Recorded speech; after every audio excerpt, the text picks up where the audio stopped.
নমস্কার জনগণ, আমি সুপ্রিয় আর আমি সুদীপ্ত। প্রিয়দীপ্তর নতুন একটা ভ্লগে তোমাদের সবাইকে আবার স্বাগত।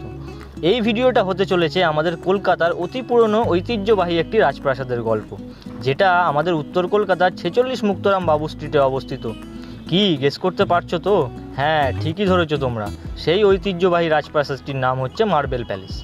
আমাদের কিন্তু টাইমিংটা জানা ছিল না, তাই 10টার আগেই আমরা পৌঁছে গিয়েছিলাম। কিন্তু ওখানে গিয়ে জানতে পারলাম যে মার্বেল প্যালেসের ওপেনিং টাইম কিন্তু 10টা 10 থেকে শুরু হয়।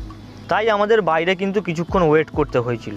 প্রথমত সুন্দর এই সাদা প্রাসাদটি দেখতে অসাধারণ লাগছিল, এবং তার সঙ্গে ভেতরের শ্বেত পাথরের কারুকার্যগুলো সত্যিই নজর কাড়ে। এছাড়াও একধারে রয়েছে একটি চিড়িয়াখানা, যেখানে রয়েছে আমাদের জাতীয় পাখি ময়ূর। এছাড়াও মূল আকর্ষণ হলো সুন্দর সুন্দর হরিণ, আর তাছাড়া বিভিন্ন প্রজাতির পাখি, হাঁস, বানর ইত্যাদি তো রয়েছেই। চারপাশের পরিবেশ কিন্তু অত্যন্তই মনোরম। এক কথায় রবিবারে ছোট করে একবেলায় ঘোরাঘুরির প্ল্যান করলে কিন্তু মন্দ হবে না। পরিবার বা বন্ধুবান্ধবদের নিয়ে কিছুটা সুন্দর মুহূর্ত কাটানোর জন্য খুবই ভালো একটা লোকেশান। তো ঘোরাঘুরি পর্ব কমপ্লিট করে আমাদের কিন্তু প্রচণ্ড খিদে পেয়ে গেছিলো, আর সেখান থেকে বড়বাজার জায়গাটাও বেশি দূরে কিন্তু ছিল না।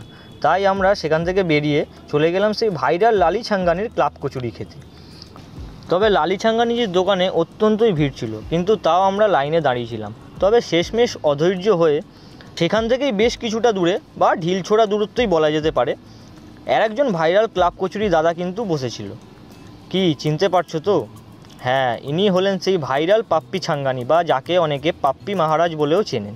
তো এই পাপ্পি মহারাজের কাছেই ক্লাব কচুরি টেস্ট করলাম, এবং যার টেস্টও কিন্তু খুবই ভালো ছিল। তো এই ছিল আজকের আমাদের ঘোরাঘুরি পর্ব।